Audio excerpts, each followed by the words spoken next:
Yeah, I know we're a little late this week, but as the good book says, better late than never, kids. We can talk about it on the other side.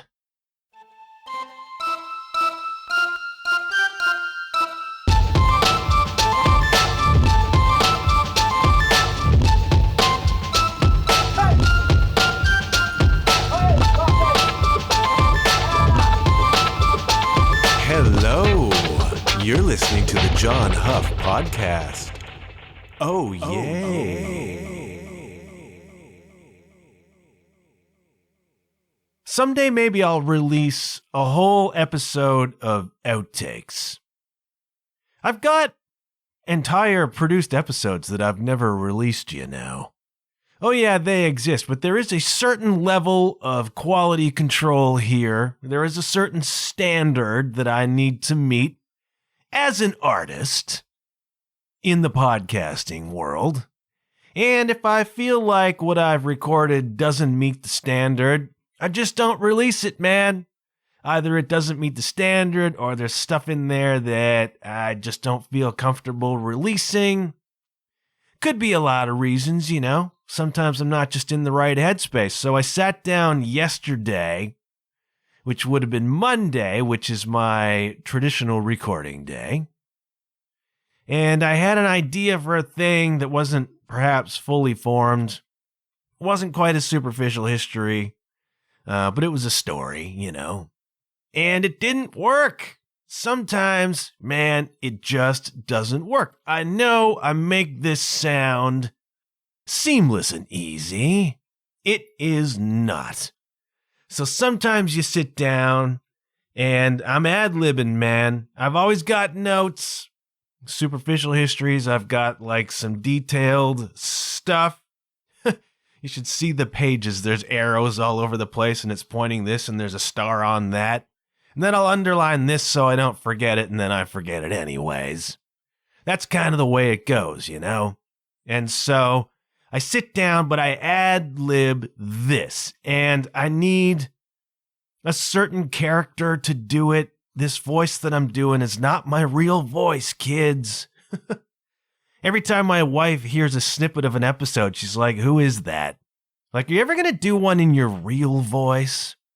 And the weird thing is my real voice is a Spanish accent. You didn't know that about me, did you? There's like a persona that I try to take on, something that's got a little bit of an engaging kind of tone and personality, right? That's an aside. Sometimes I sit down and the words just don't come out, or I realize partway through that what I'm talking about isn't working. It's not that interesting. It's not moving me. Probably won't move you. I put a certain amount of pressure on the program to have some sort of use and value, even if that's just simple entertainment, you know? And it gets frustrating sometimes to sit down on the chair, on my drum throne, and it just doesn't come out. You know, it just doesn't come out. Ad-libbing is tough business. A lot of podcasters script everything and then they read the script. There's a certain usefulness in that, you know? That can come in handy when you find yourself struggling for words or you find yourself struggling with the flow. And I put so much pressure on things, right? Like I've done in the past hodgepodgey episodes, and then I kind of feel bad about hodgepodgey episodes because I feel like, well, no, it should be more focused, you know? And that's where the superficial histories kind of came from, is these sort of slightly deeper, more scopy episodes, right? And it just doesn't always work that way. And I feel bad about doing episodes that would seem to be just me talking for the sake of me talking. Now, I get feedback, like last week's episode, for example, about all the social media stuff. I tend to get feedback on those things that said, hey, we enjoyed that. And sometimes a more scattered approach actually works. I don't know. I've got some cognitive dissonance about that. I struggle mightily with what this program should be. And sometimes when you sit down at the chair, all of that's kicking around in your head, and then you start talking about a thing, and it just doesn't quite work. And so that happened to me yesterday on Monday, Manic Monday, as I sat down to record. Just wasn't working, man. Just wasn't working. Wasn't feeling right. Wasn't coming out right. Was a waste of my time. Would have been a waste of your time. But I can't quite walk away without taking another shot. And so I'm taking another shot right now. And as I said on last week's episode in the intro, if you're hearing this, I guess I came up with something to say. But what I was talking about yesterday, which I will talk about now with a little bit less pressure on it, was a really fun kind of all-star celebrity collaboration in the 1980s that you probably didn't hear, all right? If you were connected to a certain scene and listened to a certain style of music, you know about this, all right?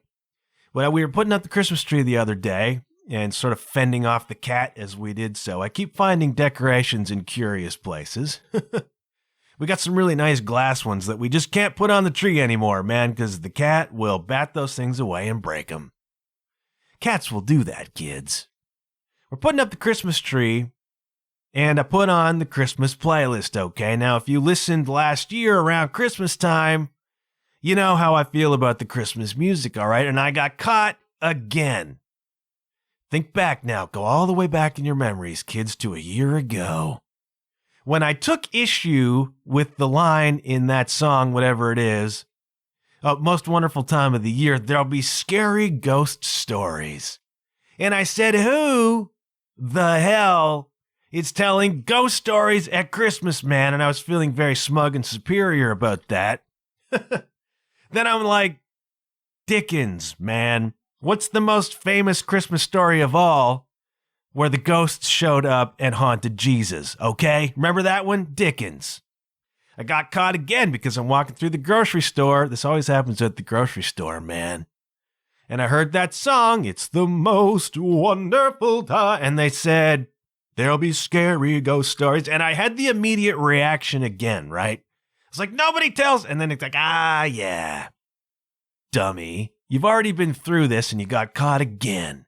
So I have this ongoing history with the Christmas music, all right? That's an aside. So we're putting up the tree, feeling a little festive. I put on a traditional Christmas playlist. And I'm okay with Frank, you know? And I'm okay with the crooners of the old days and some of those tunes, like the big band versions, 50s, 60s, you know, somewhat more classy than a lot of what's come after. But I was getting bored on it. And I think my wife was getting bored on it too. So we flipped over and we put on like the playlist of Christmas classics of all time.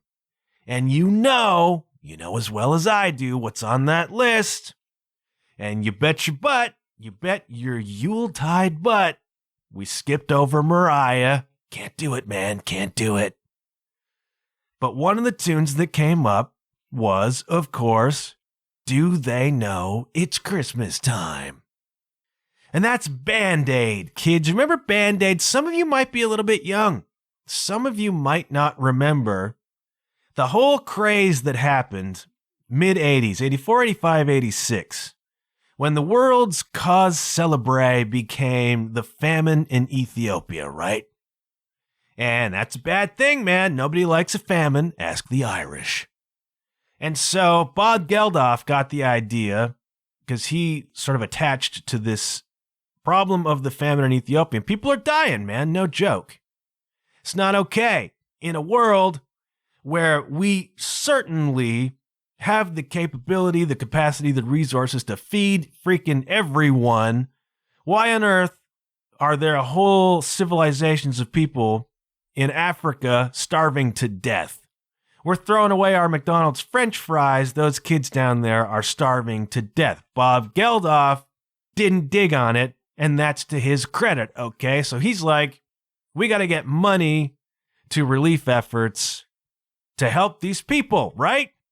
Very altruistic, all right? Well done, Bob Geldof. So he gets the people together, and he creates this collaboration of all these major superstars from England, Ireland, right? This whole UK thing, right? You got Sting and you got Bono, right? And Bono sings that famous line in the song, Do They Know It's Christmas? Tonight, thank God it's them instead of you. I don't know, Bono. Not sure that was the best lyric, okay? In any case, get some all together. Most of you know about this. Some of you might not really. So everybody knows, Do They Know It's Christmas? Because that's the song. They got everybody together. They recorded the song. They called it Band-Aid. They put it out, and they made tons and tons and tons of cash for famine relief in Africa, and good for them. It's like the biggest selling Christmas song of all time or something in the UK, something like that. Started this trend. And then we had the American stars got together, called themselves USA for Africa, and they recorded this song called We Are the World. Same concept. And then there was a Canadian supergroup, had Anne Murray in it, kids, called Northern Lights, and they did their song. And so this was a thing for a while, and you would watch the videos that would accompany these songs because MTV was hopping, kids. And it would be this giant collection of superstars all in a room singing. And it's quite funny to watch some of those people singing in a collective, with the headphones and the whole thing. Really, really funny. And of course, the infamous meme of Bob Dylan. Is it Bob Dylan in the We Are the World video where they kind of flash the camera to him and he's just sort of in outer space, man? He's like, his mouth is maybe moving a little. He doesn't know where he is. It's hilarious. You've all seen this. Some of you younger kids, 30, might not have been hip to Band-Aid and what that was about. And then they did the Live Aid concert, right? Freddie Mercury, Queen, what some people call the greatest live performance by a band of all time. And then U2 played after them or whatever, and Bono jumped into the crowd because this girl was getting crushed, and so he just jumped in and saved her. And that was like the moment when U2 was announced to the world as the next big thing, man. That was rock history. The Live Aid concert, man. You can watch all that on the YouTube. Fascinating stuff. I understand the Queen movie made a big deal out of that whole scene. I have not seen the Queen movie. Not a big movie guy. Don't see a lot of movies, man. That was all wrapped up in that. USA for Africa, Northern Lights, We Are the World, Live Aid, the whole thing. Let's raise money for famine relief in Ethiopia and parts of Africa, okay? Noble cause, well done. But there was another charity supergroup that released a single for the cause that a lot of people don't know about, man. And you oughta. Because hands down, they released the best charity relief song of them all. And this was a group collectively known as Hearin' Aid. Do you know about Hearin' Aid, kids? That's Hear, Hear, apostrophe N, Aid, A-I-D, Hearin' Aid. And this was the brainchild of two members of the Dio band. That was Vivian Campbell and Jimmy Bain. I think it was Vivian and Jimmy Bain. Two members of the Dio band. They're like, hey, man, 80s rock stars can do our bit too, right? And so they're like, we're us. Nobody cares.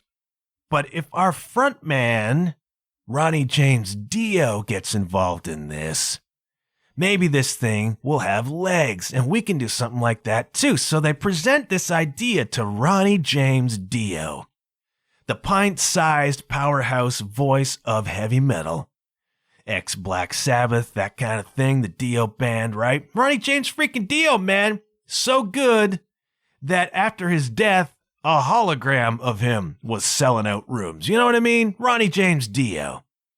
So go to Dio and they say, hey, man, we want to do this. We want your name on it. What do you think? And he says, I don't know, man. Then I think his wife or somebody comes along and says, you know, Ronnie, you ought to do this, okay? So Ronnie James Dio says, all right, we'll do it. And they put together this tune that they call Stars, okay?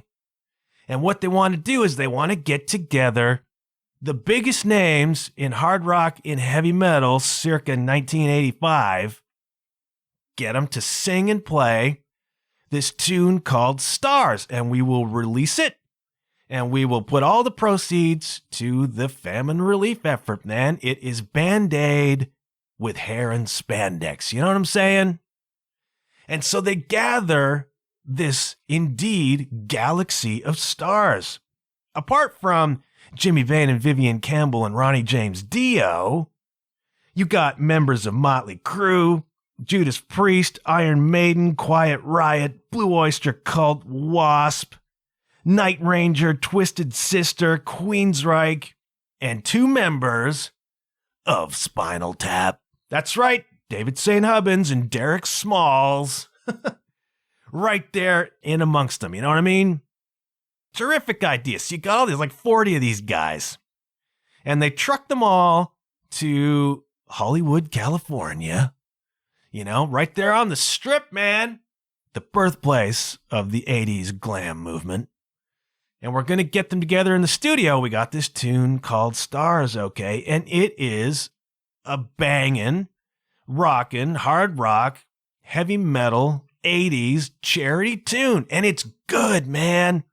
And it's a freaking who's who of the metal scene in those days. Mostly, all right? So check this out. It's like all the other songs. They trade the vocals line by line by line.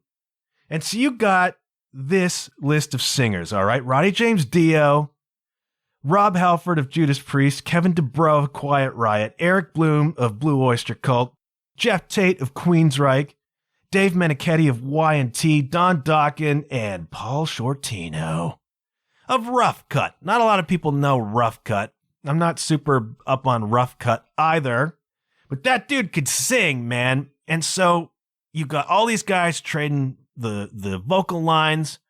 Amazing. And then, as it's a heavy metal song, kids, you got yourself a long section of guitar solos.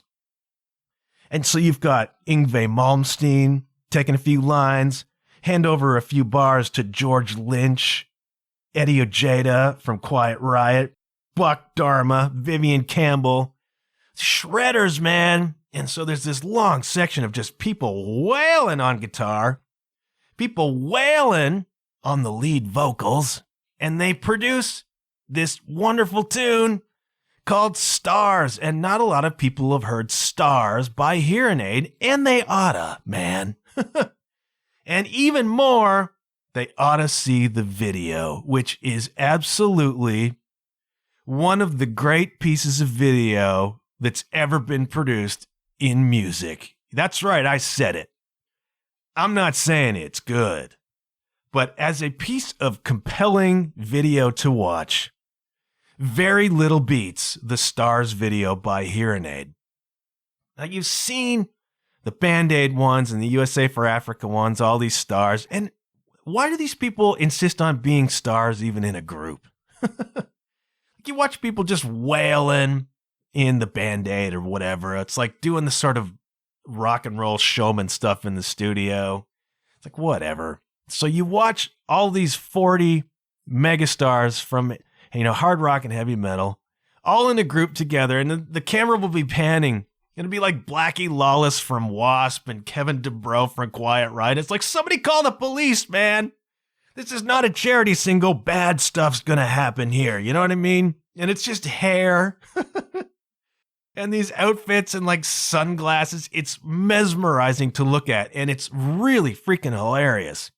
But then if you can get past all that stuff and just listen, and like the vocals on this song, it's like, I have such envy.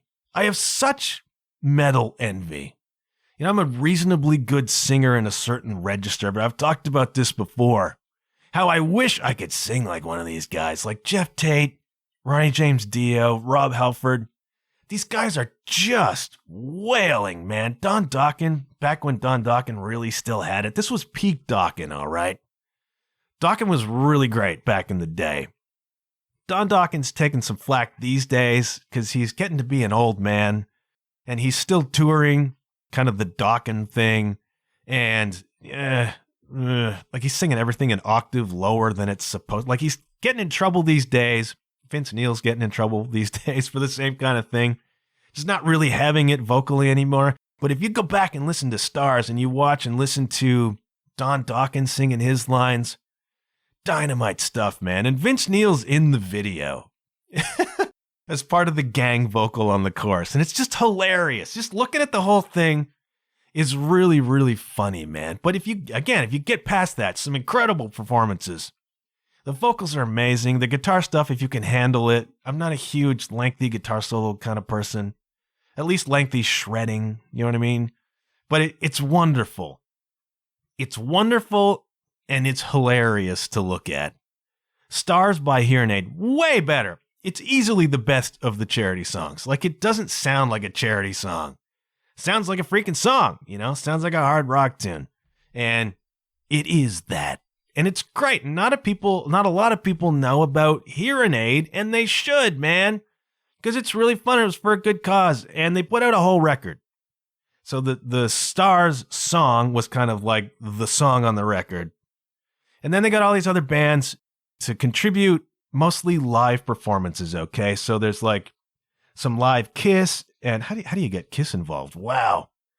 Live Kiss, Motorhead, Dio, Accept, Rush, Scorpions, Y&T. Like, these are big, big names, man. They all contributed live tracks to this record. They released it. The problem they ran into, though, is that they recorded this in like July of 85, okay? Now, this is the peak. We Are the World was 85. Do They Know It's Christmas was 84. Like, the momentum was happening, right? And this is, I mean, metal is beginning to rule at this point, man. MTV's been up and running for 4 years. The whole glam thing is largely a product of MTV. Video is visual, all right? And so what they need in these videos is spectacle. They need things to look at. So they go down to the Sunset Strip, Hollywood, California. Then they see Motley Crue, and they see some of these bands playing down there, and they're like, those guys have a look, man. This is an image. And they got like Dee Snider. I mean, you know what Dee Snider looked like? You know what Twisted Sister looked like? Quiet Riot. These guys have got a look, man. Let's put them on screen because it's visual, right? That largely drove the popularity of the glam scene, all right? So this is just really beginning to happen, 84, 85. Dokken's big, Crue is big, Quiet Riot's massive. This is all happening right now. So these are like legit big names. And they're getting, you know, part of the wave, 84, 85. So they record in July of 85, but there's all sorts of hang-ups with permissions and labels and whatever. And it's not until the first part of 86, I think it was actually New Year's Day, 86, when the album was released. And so a lot of the momentum was already lost with this kind of Ethiopian famine thing. A lot of the momentum was already gone, you know? The bullet was spent.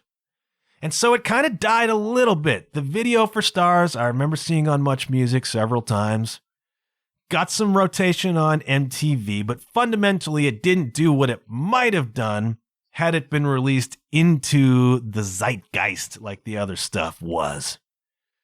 Regardless, apparently it raised over $1 million for the cause. Good for you. And has subsequently raised a grand total of something like $3 million.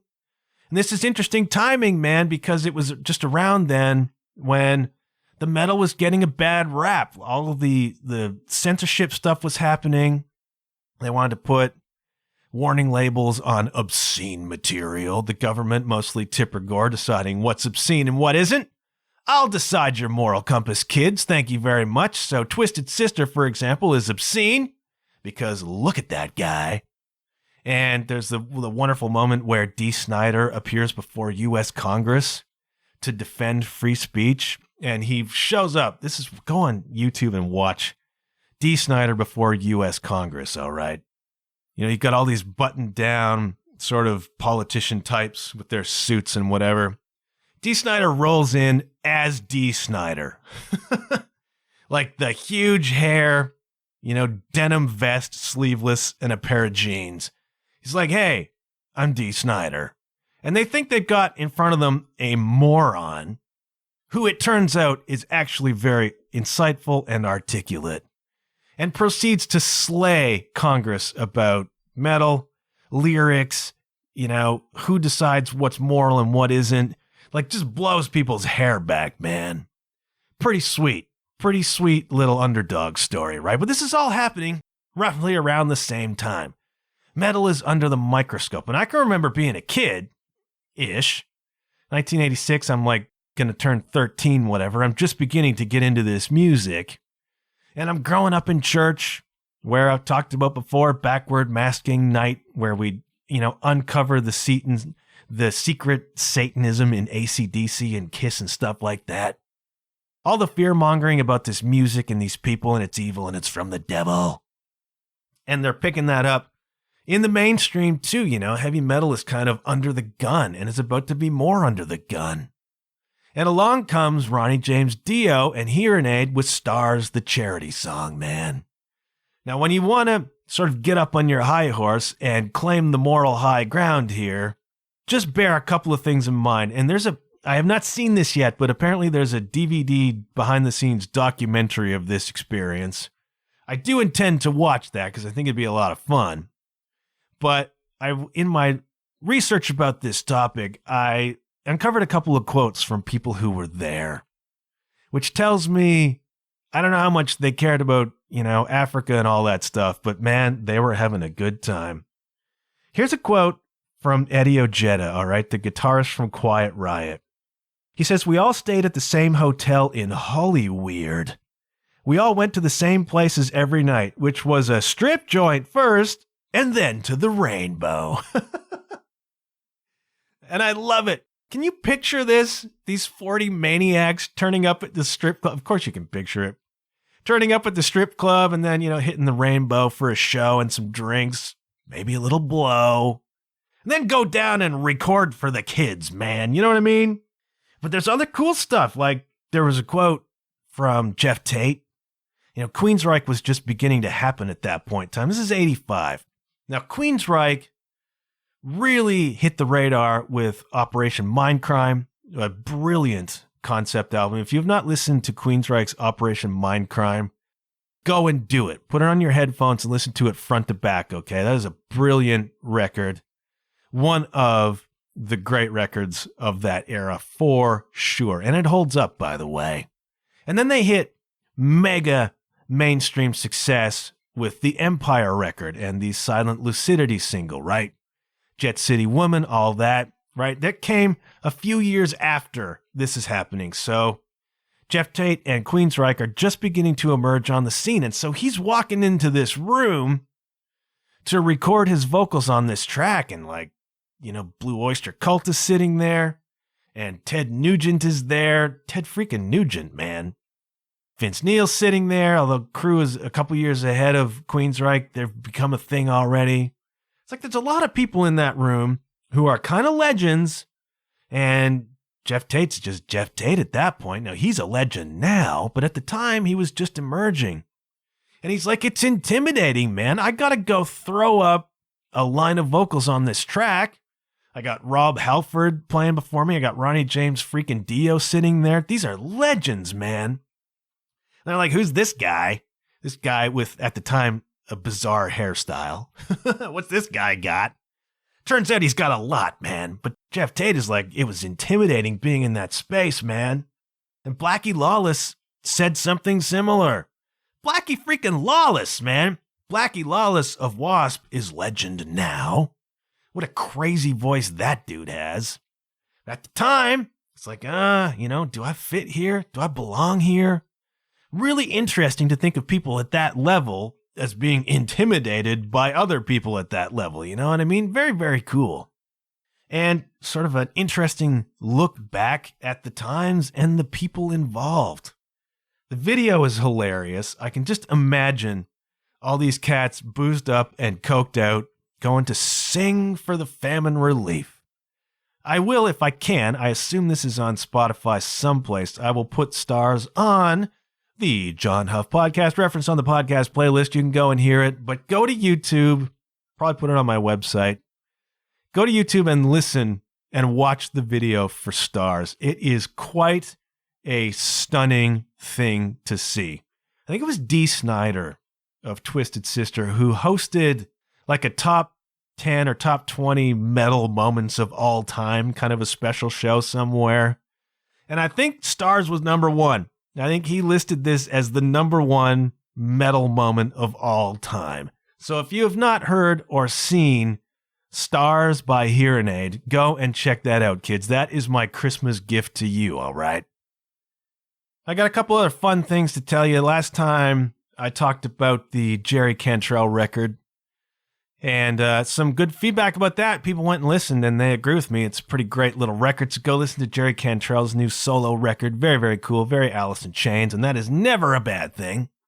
But I said on that episode that I once watched on YouTube a tutorial of Jerry Cantrell playing guitar. And I love that stuff, man. I am mesmerized by guitar players. And watching Jerry Cantrell play some of the Alice in Chains stuff and whatever, very, very cool. So I ran into another something like that.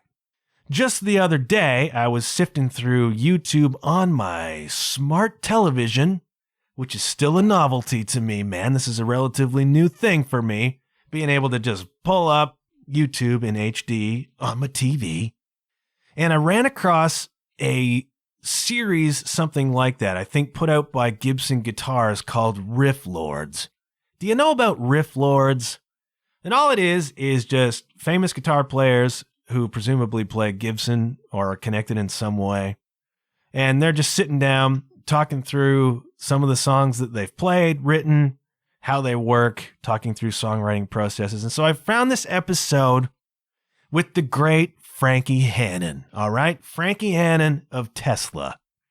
Again, you got to be maybe of a certain vintage to get that reference. Some of you younger kids maybe haven't listened to Tesla, and you should, all right? Tesla was a big band of the glam era, although they themselves were not a particularly glam band. They were a thinking man's hard rock band, a little bit bluesy, just a little bit prog even. Really, really like Tesla. I've seen them live twice. Talk about that in a minute. I've already talked about actually when I saw them do the acoustic thing. And then they broke out into the electric thing and it blew freaking minds. Great band. And Frankie Hannon has been right there from the beginning. I don't know if he flipped in and out of the band after kind of the era died. But anyways, he's Tesla.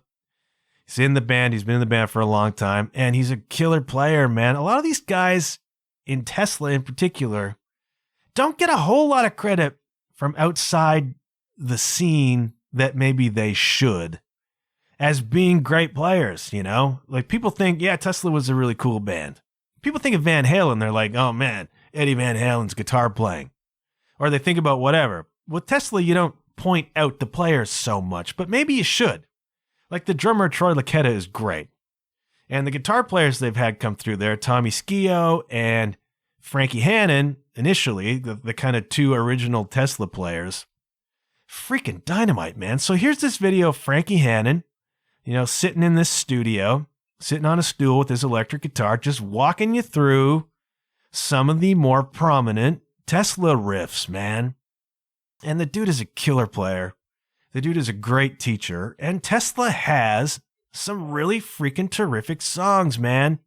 And he's walking you through how to play these things. And the stupid thing is, a lot of times you look at guys, particularly guys, girls, particularly people who played or play in the metal scene or the glam scene, and you automatically assume, for some reason, I don't, but people outside of the scene assume that they're like meatheads or whatever. You know what I mean?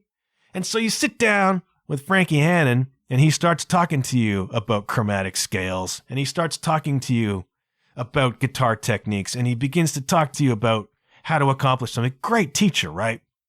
And he's just walking you through the Tesla stuff, and he's playing it for you, and he gets out his acoustic, and he's like, okay, this is the intro to a song called Little Susie or whatever, and this is when I wrote it, and this is what I was doing, this is what I was thinking, and this is how your songwriting can improve. Here's this technique for making this chord. Here's this tuning that I used and how you have to manipulate your hands to get the sounds you want. Like, it's technical, in-depth stuff, but also just really cool to watch a guy that good play the music, man. I love that stuff.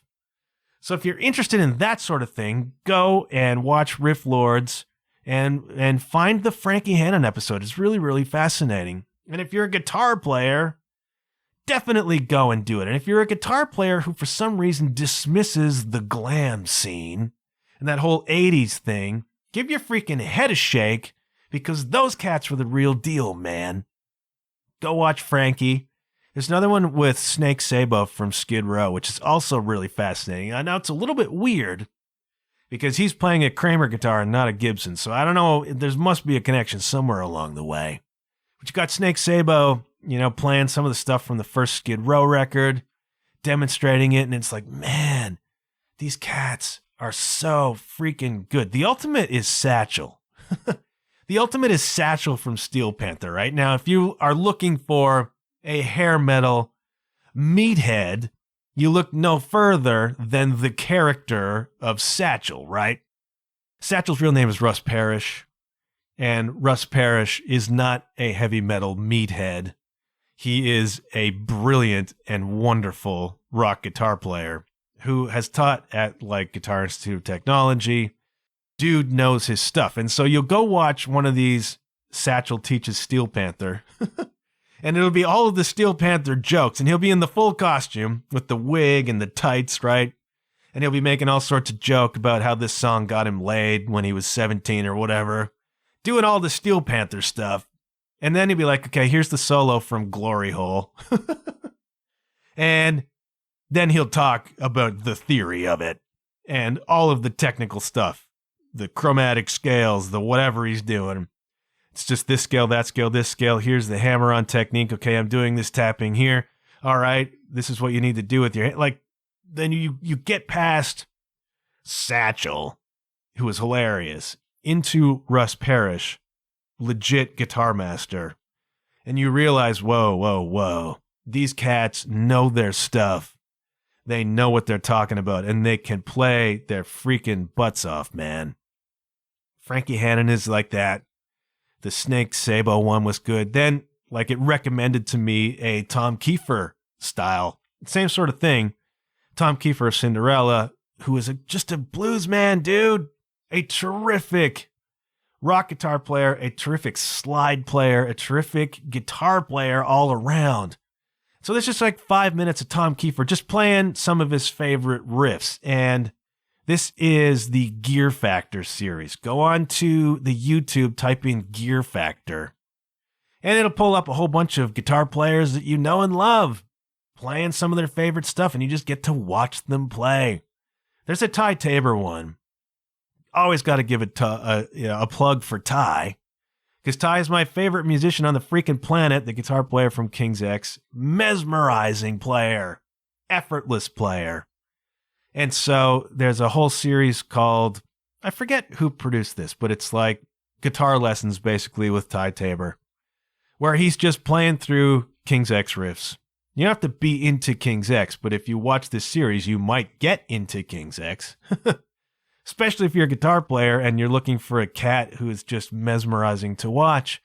Not a super shredder, he can, but he doesn't super shred. Ty plays these really evocative, really tasty blues-inspired leads, man. It's just wonderful stuff, And you just sit and you watch him do it. The Jerry Cantrell thing was very much like that. Frankie Hannon, there's this, Dave Mustaine, whatever. Mesmerizing to go and watch this stuff. And so I've been kind of wrapped up in that. Kind of wrapped up in people who play an instrument I don't really play and watching them do that. And it is inspiring and very, very intriguing to watch somebody with that level of mastery do a thing. Mastery is very, very compelling to me.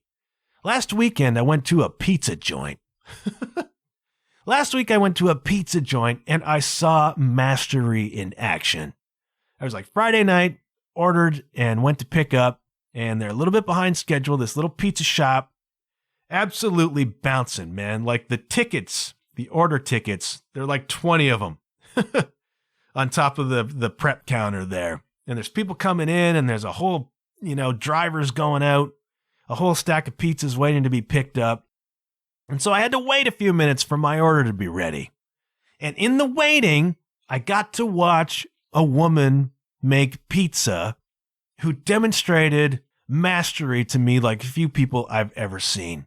Just watching this woman grab the dough, drop it, ladle of sauce, spin it, cheese, toppings, cheese, bam, in the oven.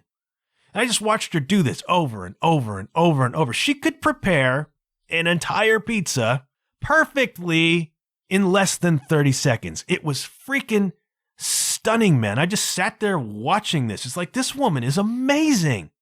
What she can do is incredible. She was a freaking artist, man. And I saw this demonstrated at the airport in Cancun some years ago. I was sitting there waiting to board the flight home, which is never a happy moment in your vacation. And I watched this cat cleaning the windows, right?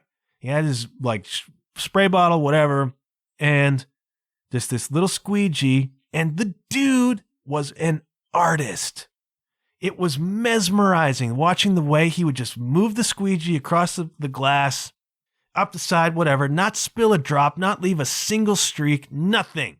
It was artistry. His motion of his hand was poetry, man. And I was just sat there just watching him. Like, this guy is amazing.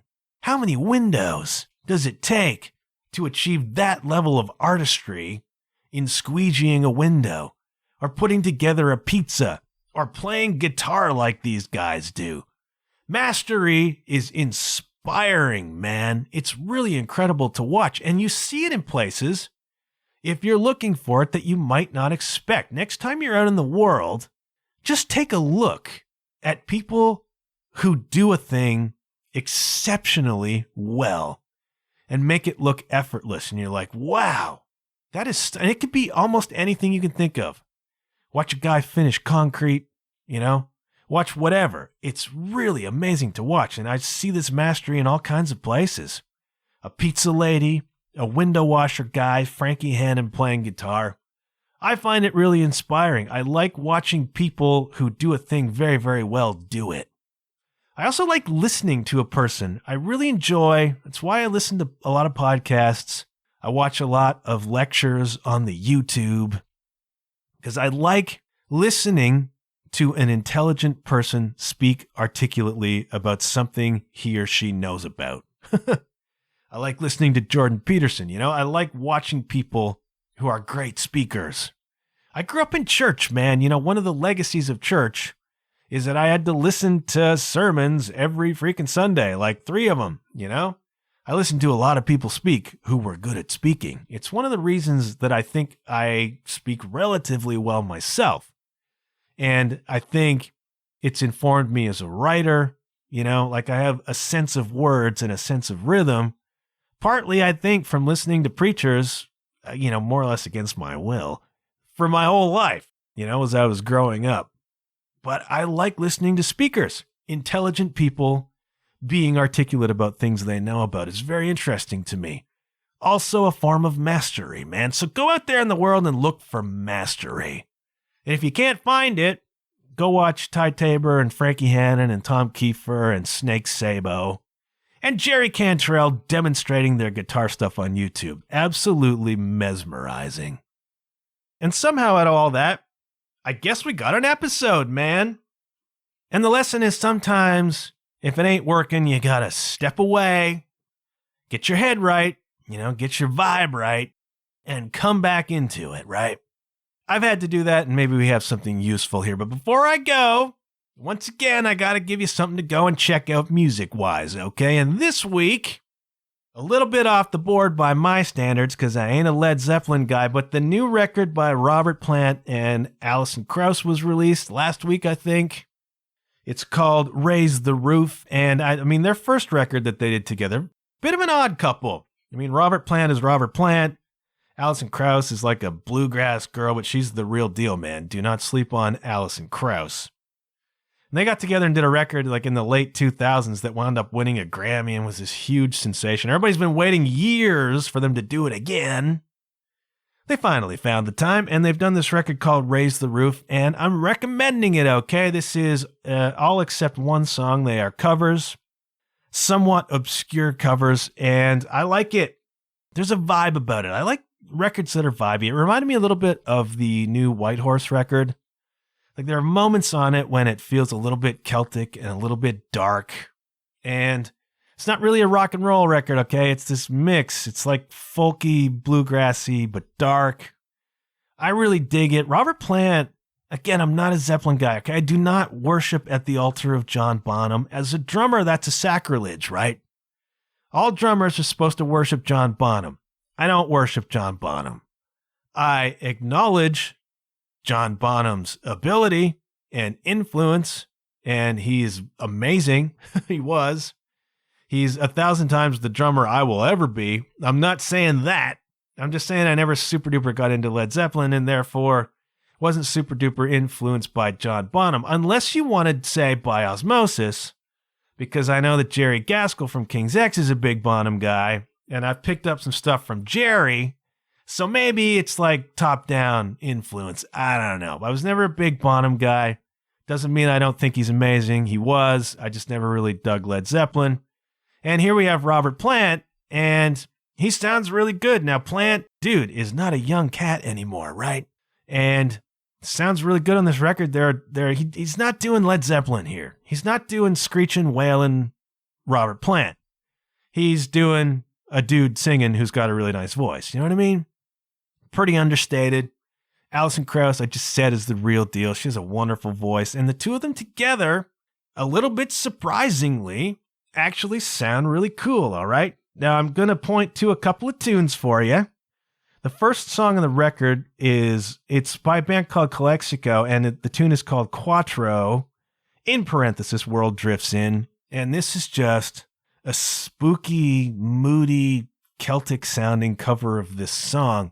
I don't know the Calexico song. I'm going to go listen to it. But, man, it's powerful. It's emotional. It's evocative. It's very, very vibey and cool. I dig that song. They covered an Everly Brothers tune called The Price of Love, which is also really, really cool. Like it very, very much. And Bert Jansch. Do you know Bert Jansch? I'm not even saying his name right. Jansch. Bert Jansch. It don't bother me. That's a cool one. I dig it. There's a little bit of a blues vibe on some of it. There's a slight rock and roll vibe on some of it, but a lot of it is just really kind of understated, a little bit quiet, a lot of vibe. And I just dig this record. If you're looking for something just a little bit different for your holiday season, kids, the new record by Robert Plant and Alison Krauss is quite cool, quite worth a listen. So that's my recommendation to you. Okay, now it's time for me to go. I got stuff I got to do. I'm prepping for a show. Maybe I'll talk about that on the next one. I'm glad you hung with me. Sorry we're somewhat delayed this week. That's just life in the indie podcasting world, kids. So I'm going to ask you again, as ever, a rating and review would help me enormously wherever it is you listen to fine podcasts. The indies need your support, kids. The podcast space is very, very much being overwhelmed by big corporate media money and celebrities. And it's increasingly tough. You know, I feel in my face all the time the elbows of big money and celebrities just pushing me out of the space, man.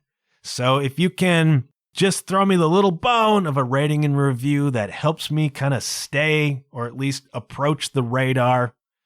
Ditto every indie podcast you listen to, kids. All the indies need your support. If you're in the music scene, you know what it's like. Big names, big money, big labels push out the indie artists into the wilderness, and it's happening in podcasts. So if you can throw me a bone there, that would be super, super helpful. I do want you to remember the good things happen when you put yourself out there. If something's not working for you, set it down, come back the next day. Maybe it'll work for you then. You know what I mean? Gonna shutting up. I thank you for hanging in this long. Do drop me a line. Let me know what you're listening to. Let me know if you got feedback on this or any other episode. And hey, I'll check you later. Yeah.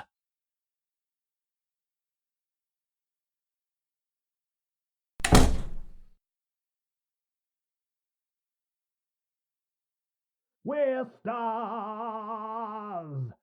We're stars. Again, it's got to be an octave higher.